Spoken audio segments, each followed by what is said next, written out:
The Fluke is probably one of the most popular bass fishing lures of all time because it catches fish no matter where you go or what the conditions are. I've caught fish from ponds, lakes, and rivers all on this bait, and I have been fishing the Fluke over many years of my bass fishing career, and it has caught me hundreds, if not thousands of fish over the years. However, there were many mistakes I used to make with the Fluke all the time when I was younger, and today we're going to break down 3 of the biggest mistakes that I used to make when I was fishing a Fluke so that you can catch more fish while you're out there fishing this technique. So stay tuned and let's get right into it. So the first mistake that I used to make all the time with a Fluke cost me many fish over the years. It was something that I went through for years when I first started fishing this thing. Watch fish come up and bite this bait, set the hook only to find out that they didn't get the hook in their mouth, and I would lose the fish and could never figure out why. So there's a few different things that I've done to manage to catch more fish over the years, and it is mostly down to your hook selection. So I have 2 Flukes rigged up here, and one is what I really like to use now because of 2 reasons. One, this is going to be screwed up onto the head here. This is an owner twist lock, 5/0 size. You're going to screw your Fluke up onto the head, and it's still a wide gap, so when you get a bite, it will depress and you can still get enough hook gap in there to hook those fish. However, if a fish comes up and bites this, a lot of times I fish it around like schooling fish, or a lot of times they'll come up and nip at it, and when you set the hook, those fish will come up and try and bite it again if your Fluke is still straight because they think that it's a bait fish trying to get away. This screw keeper up front will not let this ball up on your hook. So it might depress the hook a little bit, but that Fluke can still work through the water and look natural. Where I used to use an extra wide gap hook here, and whenever you set the hook on a fish, yes, you have some hook gap, but you can see it's actually a little bit less because this is gonna pin it up on the head here instead of get out of the way. So it's actually almost acting as a weed guard, as opposed to this one here. When this depresses, you can see how much more open that gap is to that gap there. They're completely different. So that wide gap hook, while it does work, doesn't get out of the way as well as this one, so you'll catch a couple more fish with that one.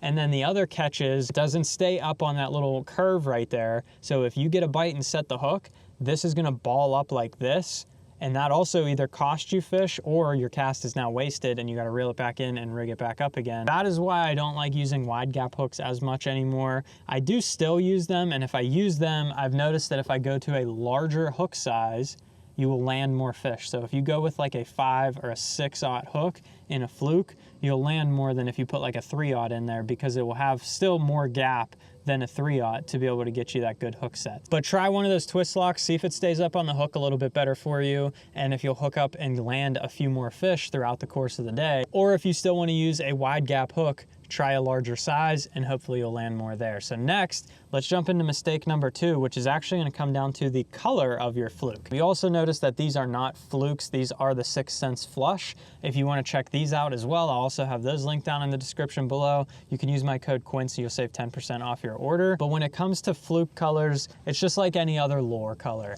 You can use any color and you will catch fish. There's a million colors out there, but try not to get too detailed with it. You do not have to get in the weeds of every single color that they make. There's really 4 main colors that I like to throw in my Flukes, and you could even narrow it down to 2 if you were trying to save money and fish on a budget, or just narrow it down to simplify your selection of lures. So the first thing is you have to know what type of forage your fish are feeding on. If they are feeding on bluegills, you're gonna need some bluegill type colors. If they're feeding on shad, you're gonna need some shad type colors. And the Fluke will work in a wide variety of scenarios. I have fished this Fluke very shallow in grass like this around bluegill beds and pond fish and everything like that. They will eat the bluegill colors. That's the color you gotta go with. Where I could also take this same Fluke and go out in the middle of the lake where they're schooling on shad over 20 foot of water and still catch them on a Fluke. You just find big balls of shad and rip the Fluke across the top and still catch fish. In that case, I'm gonna need some shad type color. So if you're fishing for bluegill color or bluegill eating fish, these are the 2 colors that I like here. This one is called Watermelon Gill, and it is also called Baby Bass if you buy a Zoom Super Fluke. That color is amazing in very clear water when those fish are feeding up there shallow and they're real willing to chase bluegills, or if you have baby bass in your pond, they will eat baby bass. Some of the bigger bass will do that. That is a great color right there. Essentially, it's gonna have a lighter colored bottom and a darker green watermelon type back. So that's a really good color there. And then this one is called Bluegill Magic, or Watermelon Red would be my other choice. If I wanted to narrow these down to one, it would be Watermelon Red would be the color that I would like to go with for my bluegill eating fish color. But the Bluegill Magic is another good one too. It's a dark black and blue on the back and like a green pumpkin orangey belly. You can notice this is much darker than this bait here. So when that water's a little bit stained, but they're still eating bluegills, that's the color I'm gonna go with there, because that's just gonna stand out a little bit better in that dirtier water. So I kind of have like a lighter color and a darker color depending upon the clarity of water. And then when it comes to your shad eating fish, there are two colors that I like to use within that scenario. Number one being a pearl white. If you have dirty water or even clear water, I've used this on Lake Hartwell when those fish are feeding on bait fish up in the water column, they will come rocketing up out of 20 foot of water to eat that thing, just because it's a beacon, they can see it up on top of the water. But a white is a great color. You have overcast conditions, you have dirty water, you have any of that stuff where you know those fish are still feeding on shad, put this thing on so that they can find it, and you will catch a ton of fish doing that. And then the other color, this is a gizzard shad color here. And this one has a more translucent back, and it still has the white belly, but it's a shad pattern overall, but it's a little more translucent with some glitter. But I've fished colors that are even like clear base. So like clear with just glitter or a very translucent color. Something like that is great as well. When your water is crystal clear, you have sunny days, something like that. That natural shad color is a perfect choice to do as well. So those are the two colors that I really like to go with when those fish are feeding on bait fish, whether it's shad, blueback herring, something like that. Those are the two colors that I like to have.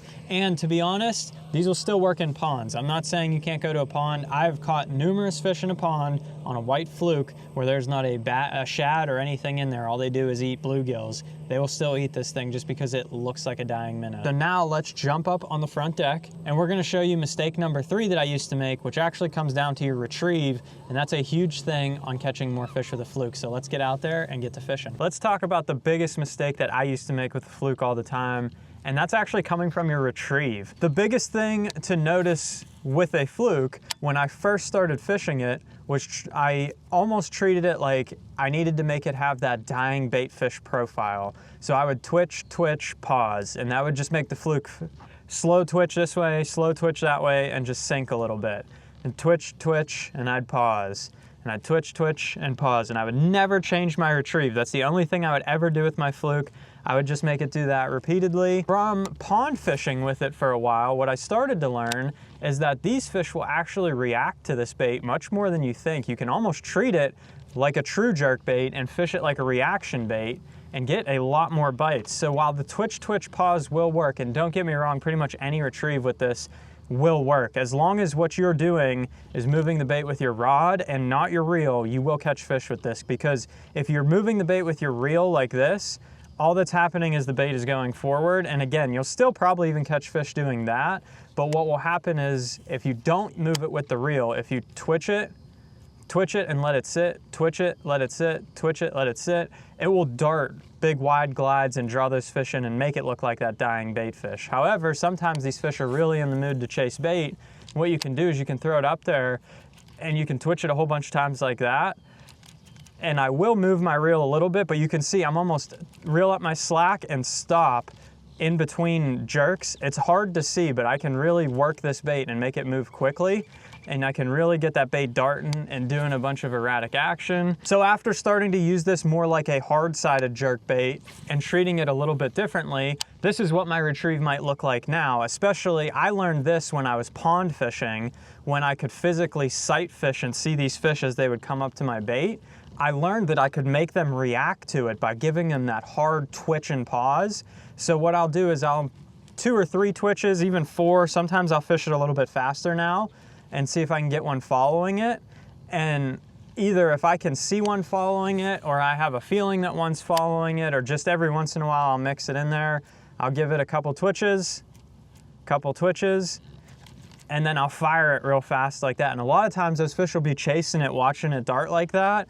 And when you go real fast like that, they just run up and grab it because they can't resist. They just see something that they can eat, They think that minnow feels threatened by their presence, and it just makes them react. A lot of times that is a little trick that will get them to fire on your bait if they really won't bite it any other way. The other thing to note is it doesn't have to be like a million twitches in a row like that to get them to bite it, but sometimes you can get them to react just by doing a couple slight little twitches that are different than what you're already doing. So if you're doing big slow twitches like that and you think there's a fish following it, and you just give it 2 quick ones like that, or 3 quick ones, or whatever you can manage to do that's just a little bit more irregular than what you're already doing, a lot of times that will trigger those fish as well. Oh, I missed him right there.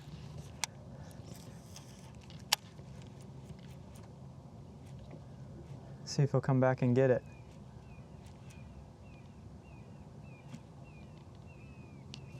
Got him. That was awesome. You could literally make them react like that. That is so cool. He came up and swatted at it, and I missed because I wasn't paying attention, turned right back around, pitched it in there, got him to come back up and chase it again, and we got him that time. You can see this hook gets out of the way for you to get a good hook set with it. So I was able to get that hook well behind that fish's jawbone, but it doesn't ball your fluke up. I didn't have to, when I missed that fish, I set the hook, bait flew out of the water. I was able to literally just pitch it right back in there because I know that if I set the hook, no matter what, my fluke is gonna be straight like that. It's not gonna be balled up because of that screw lock up there. So I can pitch it right back in there and catch that fish. Not a giant, we'll throw him back, see if we can catch us some more. I got him. He's a little guy. I was able to stir him up too and get him to bite the fluke. So next time you're out fishing with a fluke, give some of these tips a try and see if you catch some more fish. And if you enjoyed today's video and want to see more fishing mistakes that I talked about that I used to make with a drop shot, check this video out right here. Another really popular bait that I like to fish with. We're gonna let him go and get back to fishing. So if you enjoyed it, hit that subscribe button down below and leave a like as well, and we will see you on the next one.